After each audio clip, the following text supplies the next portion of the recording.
আমানের বয়স তখন ৮ বছর। একদিন হঠাৎ করেই ওর বাবা মারা যায়। বাবা মারা যাওয়ার পর ওর মা ওকে নিয়ে তার ভাইয়ের বাড়ি চলে গেলেন। কিছুদিন যাওয়ার পর সেখানে ওর মায়ের ঠাঁই হলেও আমানের আর ঠাঁই হলো না। আমানের মা আমানকে একটি এতিমখানা মাদ্রাসায় ভর্তি করার সিদ্ধান্ত নেন। মাদ্রাসাটি ওদের গ্রাম থেকে একটু বেশি দূরে। তবু বুকে পাথর বেঁধে আমানের মা রাহেলা বেগম একদিন ছেলেকে নিয়ে সেই এতিমখানা মাদ্রাসায় রেখে আসেন। শুরু হয় আমানের অন্যরকম এক জীবন। এখানে হোস্টেলের ছোট বড় সমবয়সী বিভিন্ন বয়সের ভিন্ন ভিন্ন জায়গা থেকে আসা এতিম ছাত্ররা থাকে। হোস্টেল রুমগুলো বেশ বড় আর লম্বা। রুম থেকে বের হতে টানা লম্বা বারান্দা। হোস্টেলটি ৩ তলা বিল্ডিং এর। আমানের সিট হোস্টেলের সবচেয়ে উপরের তলায় কর্নারের ঘরে। টানা বারান্দা পেরিয়ে হোস্টেল সুপার আমানকে ওর সিট দেখিয়ে দিলেন। আমানের সিট লম্বা একটি রুমের সব শেষে জানালার ধারে। আমান ওর বিছানা ট্রাঙ্ক সবকিছু গুছিয়ে ফেলে। বাবার মৃত্যু, মায়ের থেকে বিচ্ছেদ, নতুন পরিবেশ সব মিলিয়ে ছোট্ট আমান বিক্ষিপ্ত ভারাক্রান্ত মন নিয়ে চুপ করে বসে থাকে। পাশের সিটের ছেলেটি নতুন আসা আমানকে বেশ কিছুক্ষণ পর্যবেক্ষণ করার পর এগিয়ে আসে। কি নাম তোমার? আমার নাম মোহাম্মদ আমানুল্লাহ, সবাই আমারে আমান ডাকে। আমার নাম মুসা, মুহাম্মদ মুসা। তোমার বাড়ি কই? আমার কোনো বাড়ি নাই। বাড়ি নাই কেন? কারণ আমার আব্বার বাচ্চা নাই। আমারও ঘর বাড়ি কিচ্ছু নাই, কারণ আমার তো আব্বাও নাই আম্মাও নাই। তোমার কষ্ট হয় না? আগে বহুত কষ্ট হইতো, এখন তো এইটাই আমার ঘর, এইটাই বাড়ি। একটু পরে খাওন দিব, খাওন আনতে চলো। প্লেট বাটি আনছো কিছু লগে?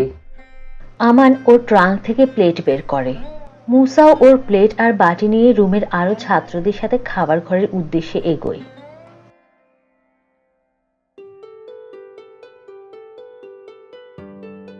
আস্তে আস্তে আমানের সাথে মুসার বন্ধুত্ব হয়ে যায়। কেটে যায় বেশ কিছুদিন। আমান ধীরে ধীরে মাদ্রাসার পরিবেশের সাথে মিশে যায়। খুব ভোরে ঘুম থেকে উঠে কোরআন পড়া, তারপর ফজরের নামাজ আদায়।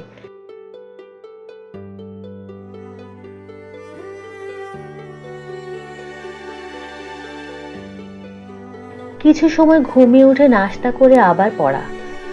বিকেলে নামাজের পরে মাঠে খেলা, তারপর আবার নামাজ, পড়াশোনা, ঘুম সব মিলিয়ে রুটিন মাফিক এক জীবনে অভ্যস্ত হয়ে যায় আমান। এসবের ফাঁকে ফাঁকে মায়ের কথা খুব মনে পড়ে। মাকে দেখে না কতদিন। গভীর রাত, হঠাৎ আমানের ঘুম ভেঙে যায়। চোখ খুলে দেখে মা দাঁড়িয়ে আছে বিছানার পাশে, করুণ চাহনি। অবাক হয়ে যায় আমান, মা এত রাতে এখানে? একবার চোখের পলক ফেলে আবার চোখ খুলতে দেখে কেউ নেই। অদ্ভুত, এই তো সে তার মাকে স্পষ্ট দেখল। জানালার দিকে দৃষ্টি যেতেই দেখ বাদুড় উড়ে গেল। ছোট্ট আমান ভয়ে গুটিসুটি মেরে শুয়ে পড়ে। আমান জানে না সামনে ওর সাথে কি ঘটতে চলেছে। দিনের বেলা আমান ভুলে যায় রাতের সবকিছু। সেদিন রাতে সবাই ঘুমিয়ে পড়ার পর হঠাৎ আমানের খুব শ্বাসকষ্ট হতে থাকে। কেউ যেন বুকে চাপ দিয়ে রেখেছে। নিঃশ্বাস নিতে পারে না সে অল্প কিছু সময়, তারপর হুট করে সব স্বাভাবিক।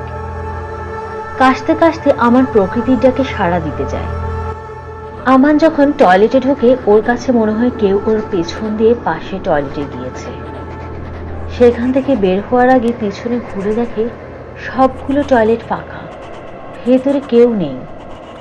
ভয়ে আমানের মেরুদণ্ড দিয়ে শিহরণ বয়ে যায়। এক ছুটে রুমে ফিরে আসে।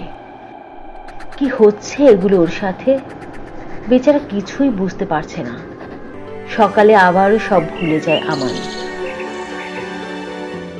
সেই রাতে হঠাৎ ঘুম ভেঙে আমান অনুভব করে সে শূন্যে ভাসছে। একটু পর ঘুরতে শুরু করে, তারপর হুট করে বিছানায় ফেলে দেয়। আমান ব্যথায় কোকিয়ে ওঠে। ঠিক তখন হোস্টেল সুপার হুজুর ওদের ঘরের পাশ দিয়ে যাচ্ছিলেন। ভারী কিছু পড়ার শব্দে হুজুর জানালার সামনে দাঁড়িয়ে ভেতরে পর্যবেক্ষণ করতে থাকেন। তিনি দেখেন সব ছাত্ররা যার যার বিছানায় নির্বিঘ্নে ঘুমাচ্ছে। বিষয়টা একটু অদ্ভুত লাগলো তার কাছে। তবুও এই বিষয়ে আর না ভেবে তিনি তার রুমের দিকে হেঁটে চলে যান। পরদিন সকাল। আমান পিঠে আর কোমরে খুব ব্যথা অনুভব করছে।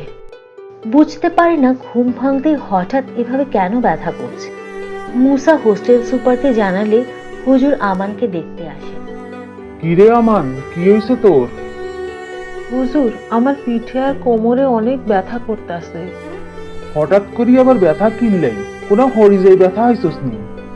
না হুজুর, এইরকম কিছু না। আচ্ছা, আমি মুসারে দিয়ে ওষুধ হাঁটাই দিতে আসি, আর লগে একটু গরম তেল দিব। মুসা তোরে মালিশ করে দিব।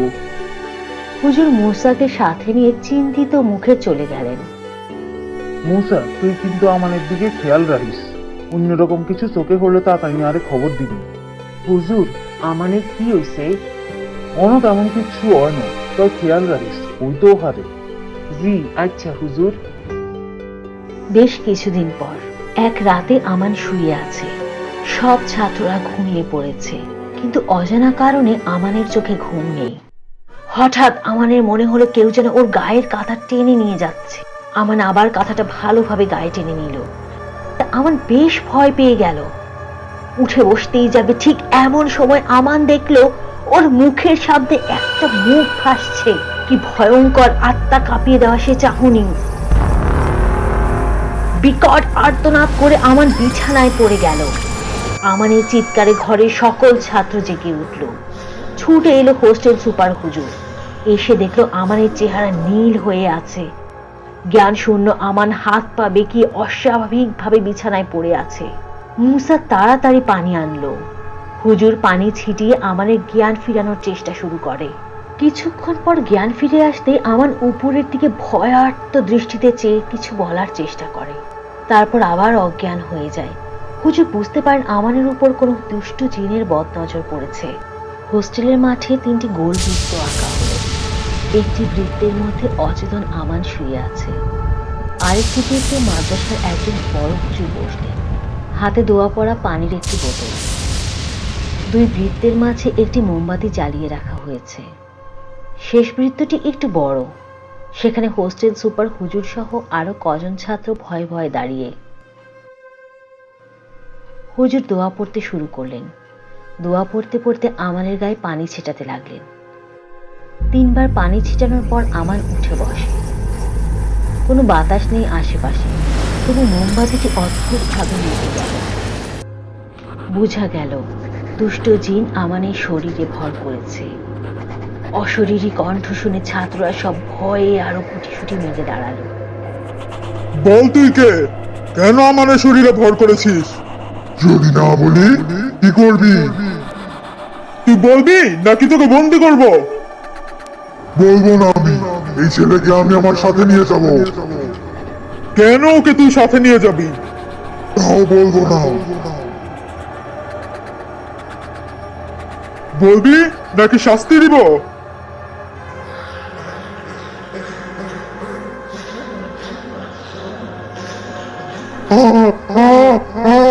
বলছি বলছি, শত শত বছর ধরে অপেক্ষার পরেও আমার কোনো সন্তান হয়নি। আমার স্ত্রীর এই ছেলেকে অনেক পছন্দ হয়েছে, তাই আমি ওকে আমার সাথে নিয়ে যাব। মানুষ আর জিন কখনো একসাথে বসবাস করতে পারে না, জানিস না তুই? কিন্তু ওকে আমার চাই চাই চাই। না, ওকে তোর সাথে নিতে পারবি না। কি দিলে ওর পিছু ছাড়বি? আমি ওকেই নিব, কেউ আমাকে আটকাতে পারবে না।